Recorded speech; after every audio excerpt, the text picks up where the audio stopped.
Shalom, shalom, shalom, bien-aimés du Seigneur. Nous bénissons le Seigneur, notre Dieu. Alléluia.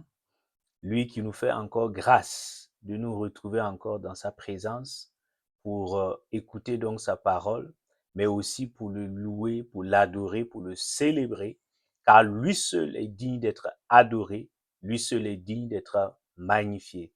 Amen. Donc, c'est un dimanche béni et nous rendons toute la gloire à Dieu notre Père. Amen. Et nous continuons donc, mon frère, ma sœur, à écouter la parole de Dieu, car le Seigneur donc nous enseigne et donc nous instruit au sujet de la bénédiction de Rehoboth, c'est-à-dire la bénédiction de l'élargissement. Donc, et le Saint-Esprit, dans sa grâce, nous a conduit pas à pas les dimanches passés à voir des cas pratiques, des cas d'études bien précis. Alléluia. Et le dimanche passé, nous avons vu le cas de David. Et ce dimanche-là, le Seigneur donc nous instruit encore au sujet d'une personne dans la Bible qui a reçu donc cette bénédiction, qui a manifesté cette bénédiction. Et donc, tu peux noter le thème là. Il est intitulé Manifester la bénédiction de l'élargissement, deux points, le cas de Josué. Amen. Le cas de Josué. Et nous allons donc nous appuyer sur la parole de Dieu. Et tu peux le noter. Josué chapitre 12 là, verset 7, mon frère, ma soeur. Josué chapitre 12, verset 7. Et donc nous lisons la parole de Dieu. Qu'est-ce qu'il dit là-bas? Il dit, voici les rois du pays que Josué et les Israélites frappèrent en Cisjordanie, à l'ouest, depuis Baal-Gad, dans la dépression du Liban, jusqu'au mont Chauve qui s'élève vers Séhir. Josué donna leur pays en possession aux tribus d'Israël selon leur répartition dans la montagne, dans la Képhéla, dans la Araba, sur les coteaux, dans le désert et dans le Négueb, pays des Hittites, des Amoréens, des Cananéens, des Phérésiens, des Éviens et des Yébousiens. Alléluia. Tu comprends, mon frère, ma soeur. Et donc, dans la suite du texte, là, on montre ici les 31 rois donc, que Josué va vaincre. Alléluia. Et va prendre possession donc de leur territoire situé donc à Canaan. Amen. Et donc, ce texte-là nous renseigne, nous montre clairement comment justement la bénédiction de l'élargissement va se manifester concrètement dans la vie d'un homme qu'on appelle Josué dans la Bible. Amen. Cet homme-là, alléluia, qui est-il? Alors, il s'appelle donc Josué et Josué donc signifie donc en hébreu, ça signifie donc l'Éternel est le salut. Amen. Donc l'Éternel est le salut. Certains disent Joshua, donc ça tend vers Jésus. Voilà, donc c'est ce nom-là, sa signification, c'est l'Éternel est, d'autres disent mon salut. Amen. Et donc, qui est cet homme-là? Cet homme, il est fils de Nun, d'un homme donc de la tribu donc des enfants d'Israël appelé Nun. Donc, on aime dire dans la Bible, Josué, fils de Nun. Amen. Et quelle a été donc sa fonction, mon frère, ma soeur? Il est serviteur de Dieu. Il a été donc serviteur de Dieu à côté de Moïse. Donc, on l'a appelé serviteur de Moïse. Amen. Et donc, il va être aujourd'hui, si on doit utiliser les termes contemporains, on va dire qu'il était l'assistant pasteur de Moïse. Amen. Le pasteur assistant. Tu comprends, mon frère, ma soeur. Donc, il était là. Et quand tu prends donc les textes de l'Ancien Testament, tu vas voir que lorsque Moïse allait donc au niveau de la tente pour rencontrer Dieu, il était là, il se tenait en dehors de la tente là et il patientait. Alléluia. Donc, il servait fidèlement. C'était un homme de Dieu qui servait Dieu auprès donc de Moïse.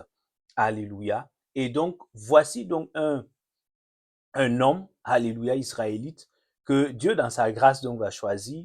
Et ce qui va se passer, c'est que, alléluia, Josué va être, après la mort de Moïse, là, Josué, donc, va être, donc, ce leader que Dieu va se choisir, là, pour conduire son peuple à Canaan. Alors, pourquoi dit-on que Josué est un exemple donc d'une personne qui a reçu et manifesté donc la bénédiction de l'élargissement. C'est tout simplement parce que quand on regarde la vie de Josué, alléluia, du début à la fin, on voit un homme qui était là comme un simple serviteur, alléluia, de Moïse, et tout doucement, parce qu'il va appliquer un certain nombre de principes spirituels, nous allons voir cet homme-là qui va gravir les échelons et devenir un leader puissant, alléluia, que Dieu va utiliser puissamment et qui va vaincre 31 rois, alléluia, qui va vaincre 31 rois et qui va conquérir, qui va être à la tête pour conquérir donc tout Cana. Amen. Tout Cana que Dieu avait promis donc aux enfants d'Israël. Tu comprends, mon frère, ma soeur? Donc, on voit cet homme-là qui va dans une dimension d'élargissement. Il était là comme, alléluia, comme un serviteur de Moïse. Et après, on le voit comme un conquérant vainqueur des différentes, il va aller au nord, au sud, il va conquérir donc les différents territoires donc de Canaan, alléluia, de manière extraordinaire, victoire sur victoire. Il prend donc les différents territoires, il vainc les rois et, alléluia, et il occupe de manière extraordinaire le pays de Canaan, la terre promise. Alléluia. Donc, c'est en cela que nous pouvons voir la manifestation concrète de la bénédiction de Rehoboth. Parce que la bénédiction de Rehoboth, de l'élargissement, t'amène à avoir la victoire, à passer, à quitter d'un état où tu étais dans la défaite, où Satan venait t'humilier, où Satan venait alléluia, t'oppresser. Il te fait cette bénédiction-là, quand tu la reçois et tu commences à la manifester, tu quittes donc cet état-là et tu vas vers un autre état où c'est toi qui es le conquérant vainqueur, c'est toi qui as vaincu tes ennemis, c'est toi qui conquiers les différents territoires que Dieu te donne. Alléluia. Je prie qu'il en soit ainsi dans ta vie et dans ma vie au nom de Jésus. Amen. Et donc tu vois, mon frère, ma soeur, et nous allons donc en tirer, par la grâce du Saint-Esprit, quelques enseignements pour nous permettre également de pouvoir avancer dans la manifestation de cette bénédiction. La Bible dit clairement que les saintes écritures ont été donc rédigées, ont été écrites là pour nous instruire, pour t'instruire toi et moi. Donc nous devons, ce ne sont pas simplement des histoires que nous devons écouter de manière nostalgique. Non, non, non. Derrière donc ces histoires-là, il y a des principes spirituels qui sont cachés et donc nous devons découvrir donc ces principes-là et nous devons donc les accepter et les mettre en pratique afin donc de vivre la bénédiction de l'élargissement, car c'est la volonté de Dieu à notre égard en Christ Jésus. Amen.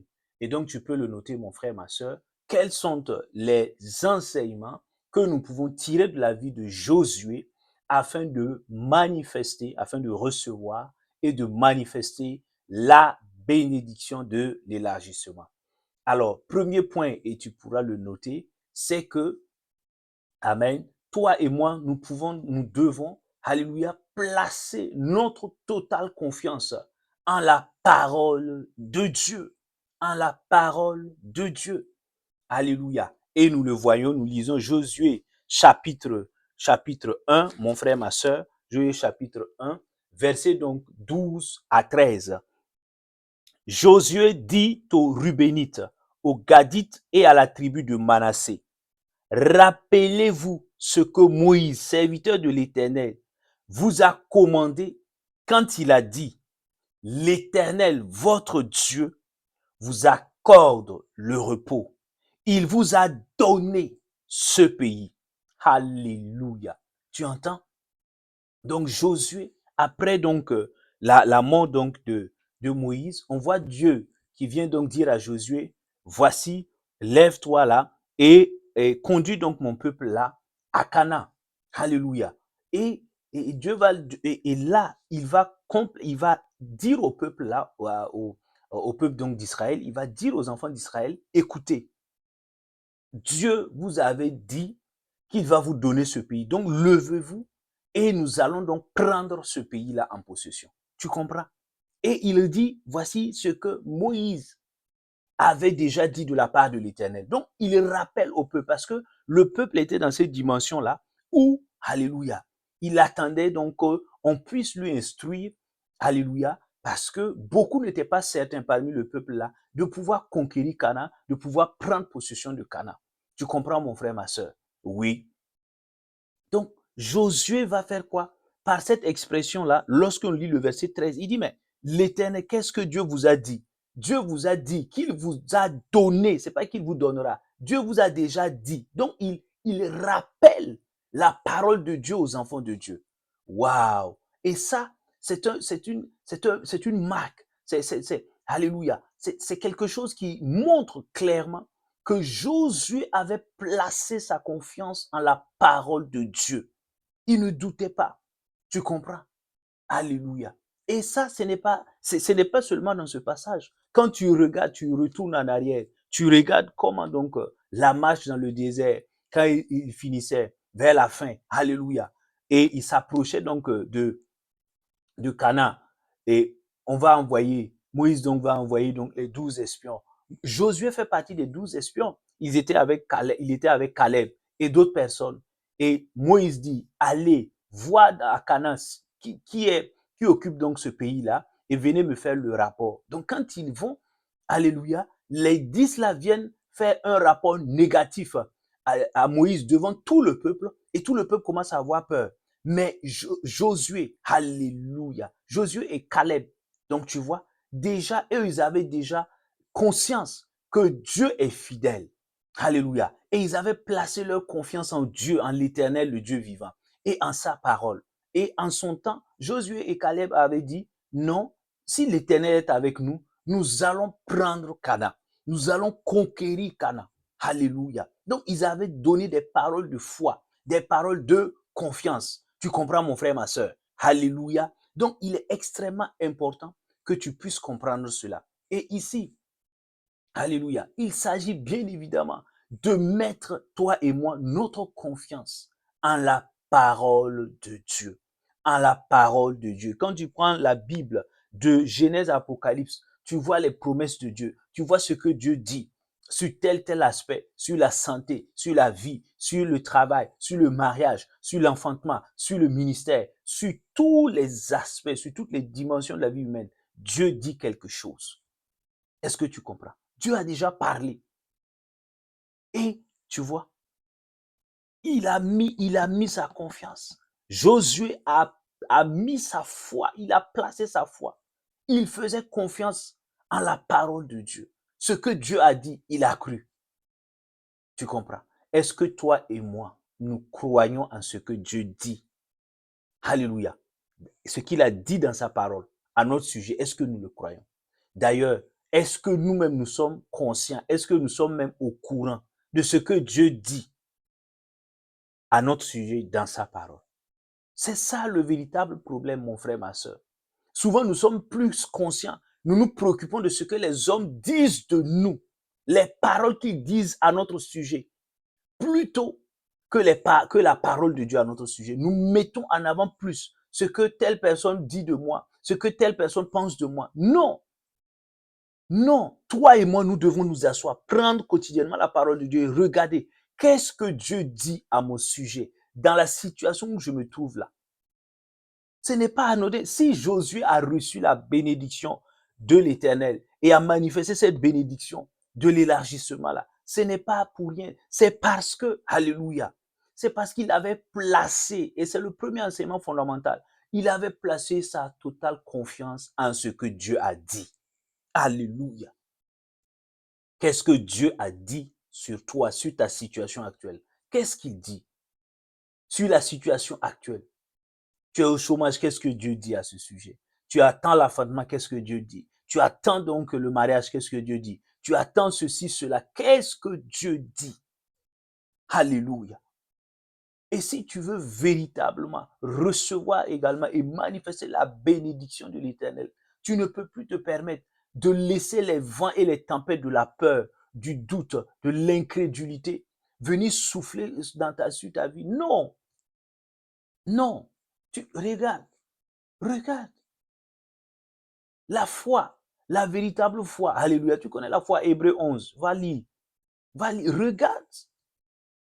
Quand on prend Abraham, tous les héros de Dieu, regarde toutes les héroïnes de Dieu, regarde.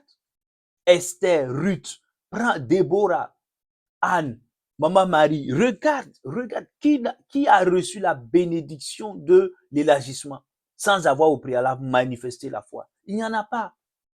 Il n'y en a pas. Ça veut dire que la foi est un élément important, fondamental, que nous devons, alléluia, recevoir, que nous devons développer quotidiennement, si nous voulons vivre, jouir pleinement de la bénédiction de l'élargissement. Regarde.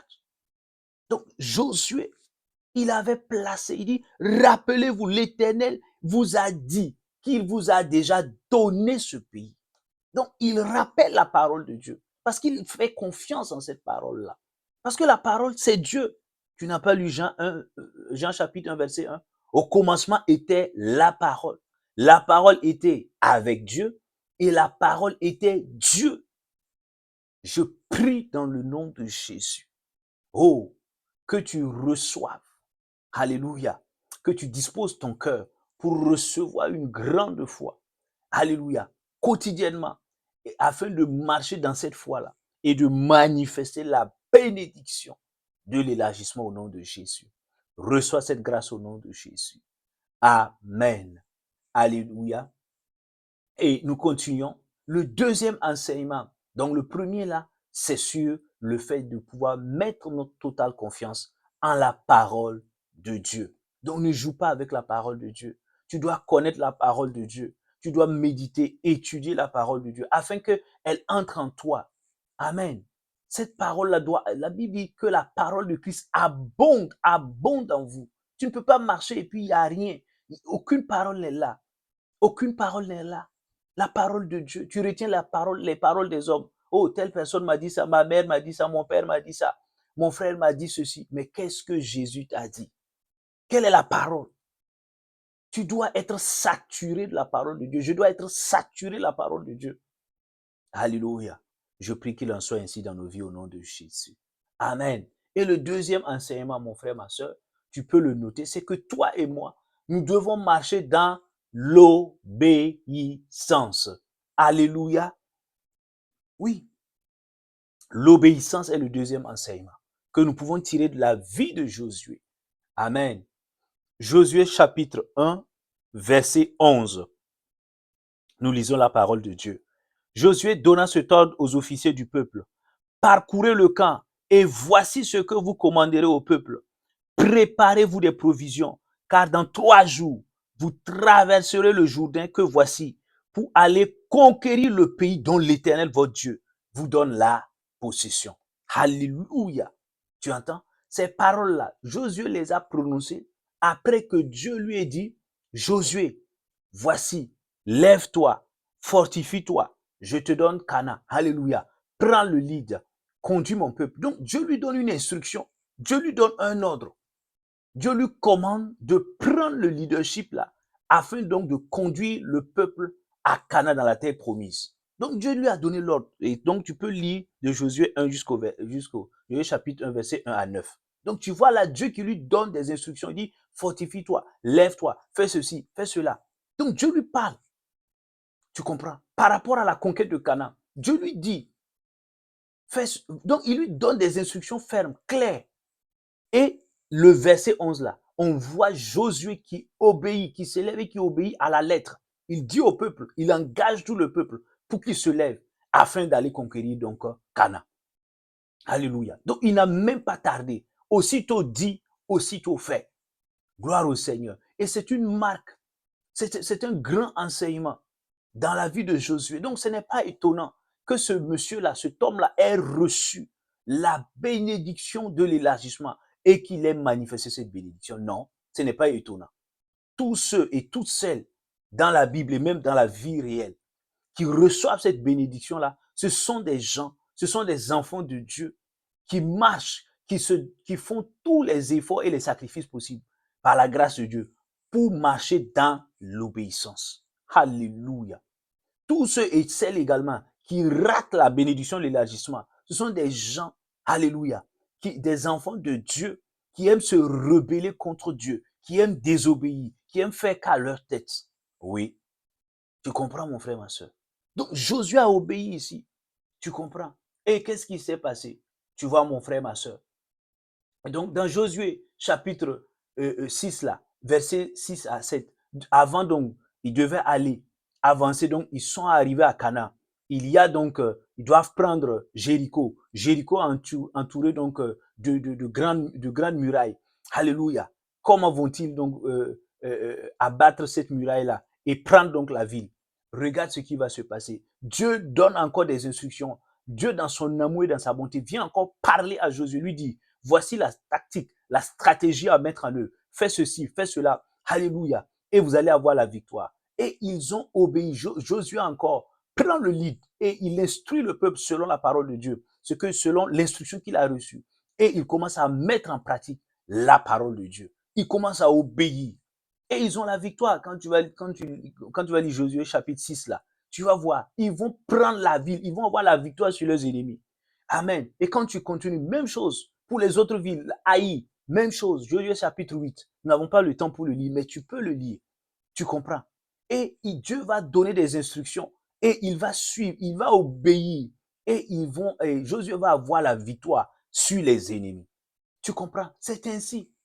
Donc Dieu nous demande, toi et moi, alléluia, à chaque fois, lorsque Dieu est tellement miséricordieux qu'il vient chaque fois nous parler.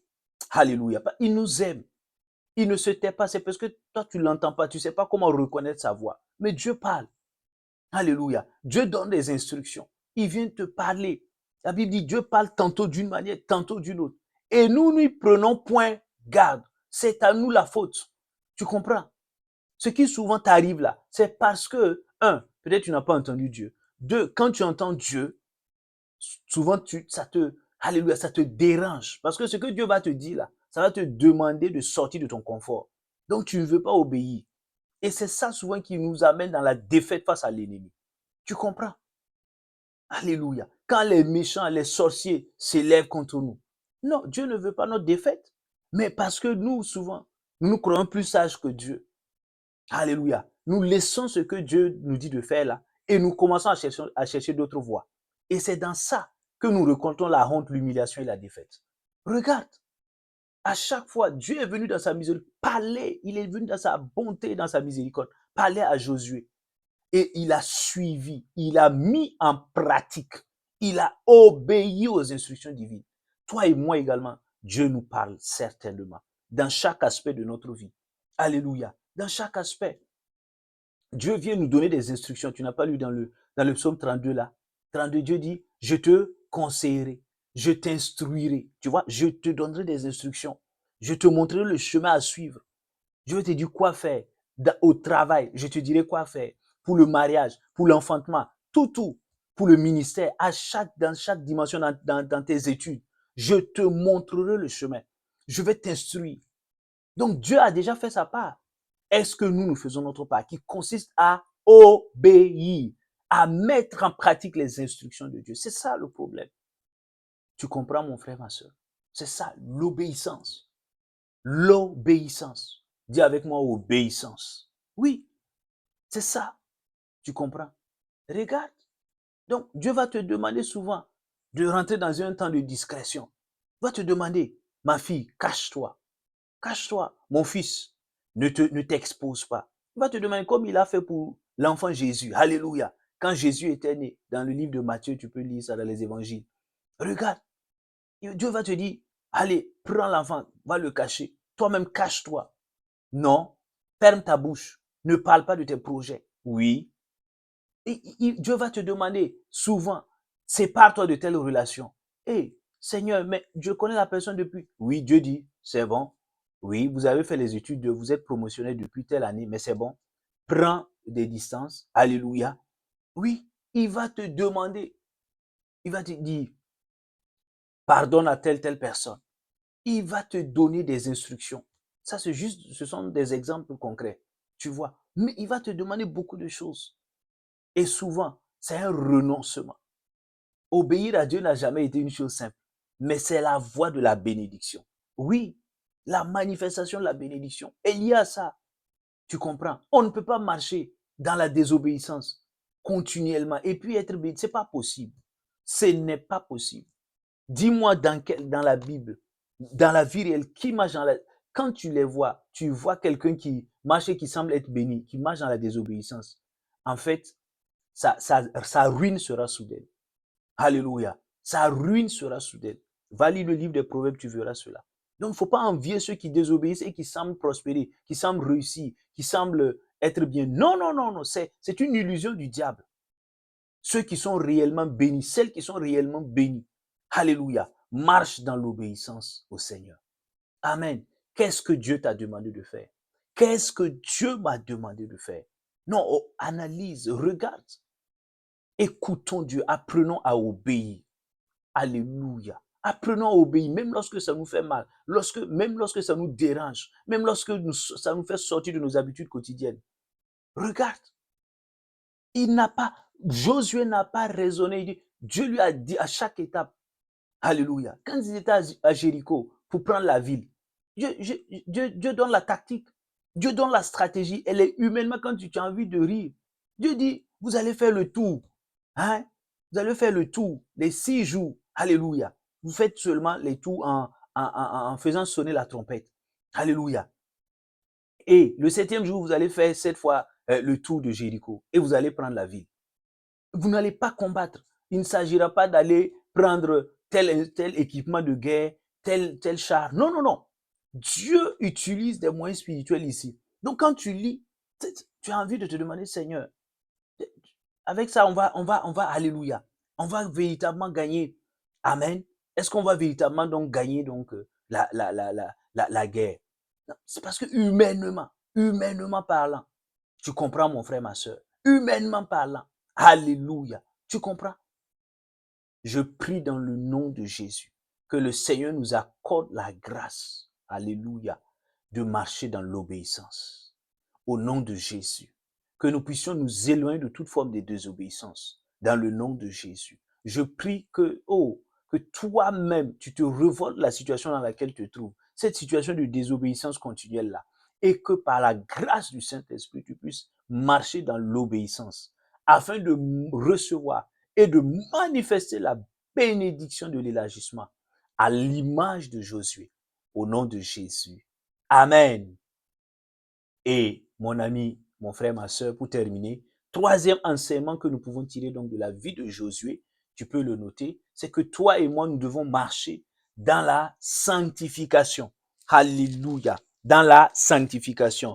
Josué chapitre 5 là, tu vois mon frère, ma soeur, verset 15, qu'est-ce qu'il dit? Il dit, le chef de l'armée de l'Éternel dit à Josué, ôte tes sandales de tes pieds, car le lieu sur lequel tu te tiens est saint. Josué fit ainsi. Waouh, tu entends? Le chef de l'armée de l'Éternel dit à Josué, ôte tes sandales de tes pieds, car le lieu sur lequel tu te tiens est saint. Josué fit ainsi. Alléluia. Le fait d'ôter ses sandales, c'est le symbole de la sanctification ici. Est-ce que tu comprends, mon frère, ma soeur? C'est le symbole de la sanctification. Et il le dit dans 1 Thessaloniciens, tu peux le lire. Il dit, mais la volonté de Dieu à votre égard, c'est que vous marchez dans la sanctification. Amen. C'est que toi et moi, nous marchons dans la sanctification. Donc si Josué, tu vois, a reçu et a manifesté la bénédiction de Rehoboth, c'est parce que par la grâce de Dieu, il a pu marcher. Il a ôté ses sandales. Il a marché dans la sanctification. Alléluia. C'est extrêmement important. On ne peut pas recevoir et manifester la bénédiction de l'élargissement en menant une vie d'impureté, une vie loin de toute sanctification. Non, ça ne marche pas comme ça, mon frère, ma soeur. L'un des principes, c'est de marcher dans la sanctification. Oui, marcher dans la sanctification. Déjà dans nos pensées. Amen. Quel est le contenu de tes pensées? Regarde tes pensées, observe, regarde, analyse tes pensées. Dans Philippiens 4, tu n'as pas lu, il dit, mais que tout ce qui est pur soit l'objet de vos pensées. Que tout ce qui est digne de louange, regarde. Tout commence d'abord au niveau des pensées. Tout commence au niveau des pensées. Oui, les mauvaises pensées, les pensées impures, les pensées, alléluia. Oui, ça commence au niveau des pensées. Regarde. Regarde, la plupart du temps, quel type de pensée tu nourris. Regarde. Non. Tu ne peux pas être enfant de Dieu et puis tu nourris des pensées d'impureté, des pensées donc de débauche. Non, non. Et espérer, dans ce cas-là, recevoir et manifester la bénédiction de l'élargissement. Non. Tu comprends, mon frère, ma soeur. Alléluia. Donc, je prie dans le nom de Jésus que le Seigneur nous fasse grâce. Alléluia. Ensuite, dans nos paroles, c'est la même chose. Regarde, regarde. Matthieu 5, il dit, mais faites attention à ce qui sort de votre bouche. N'insultez pas. Regarde, ne dites pas raka. Jésus dit, ce n'est pas ce qui entre dans le ventre de quelqu'un, qui souille la personne. C'est ce qui sort de son cœur là, qui le souille. Ce qui sort de l'intérieur de lui là, c'est alléluia. À travers sa bouche, c'est ça qui va le souiller. C'est ça qui va le rendre impur. Quelles sont nos paroles? Regarde. Prête attention quand alléluia, au soir de la journée, regarde quel type de paroles depuis le matin jusqu'au soir j'ai pu prononcer. Est-ce que ces paroles-là étaient dignes d'un enfant de Dieu? Amen. Regarde. Sanctifions nos paroles. Nous ne pouvons pas parler comme les gens qui ne sont pas encore sauvés. Nous ne pouvons pas nous permettre de faire sortir des paroles d'insultes, des paroles d'injures, des paroles de débauche, des paroles d'impureté. Non. Non. Parce que notre Père est saint. Tu vois, notre Père est saint. Alléluia. Et les actions, même chose. Notre corps, nos âmes, notre esprit doivent être sanctifiés. Il a dit ça dans 1 Thessaloniciens. Il faut tout sanctifier, le corps, l'âme et l'esprit. L'âme comment? À travers les sentiments. La colère souille ton âme. L'amertume souille l'âme. Alléluia. Oui. Regarde, la rancune, ça souille ton âme. La tristesse souille ton âme. Ces sentiments négatifs-là, ça souille ton âme. Donc, il faut les purifier, il faut les sanctifier. En ayant quoi? En ayant les sentiments qui étaient en Christ Jésus. C'est ça. Il dit, ayez les sentiments qui étaient en Christ Jésus. Tu comprends? Et ça, c'est possible parce que quand tu as donné ta vie à Christ, le Saint-Esprit est venu en toi. Et quand il vient en toi, il te donne de manifester son fruit. Son fruit, Galates 5, 22. C'est ça. Donc, ta destinée et ce que Dieu veut pour toi et pour moi, c'est que nous manifestions le fruit du Saint-Esprit. Regarde les sentiments, l'amour, la paix, la douceur, la bonté, la patience, la maîtrise de soi. Alléluia. La foi, la fidélité, la bénignité, la bienveillance. Tout ça, mon frère, ma soeur, ce sont ces sentiments-là qui étaient en Christ. Tu comprends? Tu comprends? Alléluia.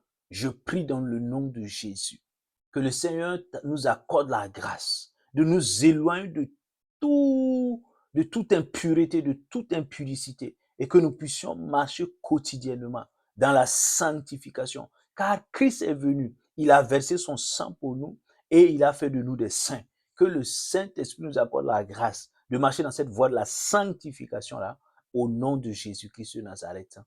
Amen. Alléluia. Donc, tu comprends, mon frère, ma soeur. Alléluia. Donc, voici les éléments principaux. Il y en a plusieurs. Il y en a plusieurs. Mais les trois principaux enseignements que nous pouvons retenir de la vie de Josué, alléluia, c'est la foi, c'est l'obéissance et la sanctification. Ce sont des principes essentiels qui lui ont permis, par la grâce de l'Éternel, de pouvoir recevoir et de manifester la bénédiction de l'élargissement. Je prie qu'il en soit ainsi dans ta vie et dans ma vie au nom de Jésus. Par la puissance du Saint-Esprit. Par la puissance du Saint-Esprit. Je reprime dans le nom de Jésus tout esprit de doute, de peur, d'incrédulité qui venait t'oppresser au nom de Jésus. Je les reprime au nom de Jésus-Christ de Nazareth. Je déclare qu'il libère ta vie au nom de Jésus. Tu marches par la foi et non par la vue au nom de Jésus. Je reprime tout esprit de rébellion, tout esprit de désobéissance qui venait t'oppresser au nom de Jésus. Je reprime tout esprit d'impureté, tout esprit d'impudicité qui venait t'oppresser. Je les reprime par le nom de Jésus. Et je déclare que tu marches par la foi, tu marches dans l'obéissance, tu marches dans la sanctification et tu reçois et tu manifestes la bénédiction de l'élargissement au nom de Christ Jésus. Amen, amen, amen. Alléluia. Mon frère, ma soeur, nous allons nous arrêter là pour ce dimanche-là. Je déclare que ta semaine est bénie. Alléluia. tu manifestes la bénédiction de Rehoboth, la gloire de Dieu inonde toutes les dimensions de ta vie et tu as des témoignages d'action de grâce à la gloire de son nom. Alléluia, au nom puissant de Christ Jésus. Donc, nous nous retrouvons par la grâce du Seigneur le dimanche prochain pour encore célébrer un autre culte à la gloire de notre Seigneur. D'ici là, que la grâce de Dieu continue de t'accompagner. Au nom de Christ Jésus. Amen, amen, amen. Shalom, shalom, shalom.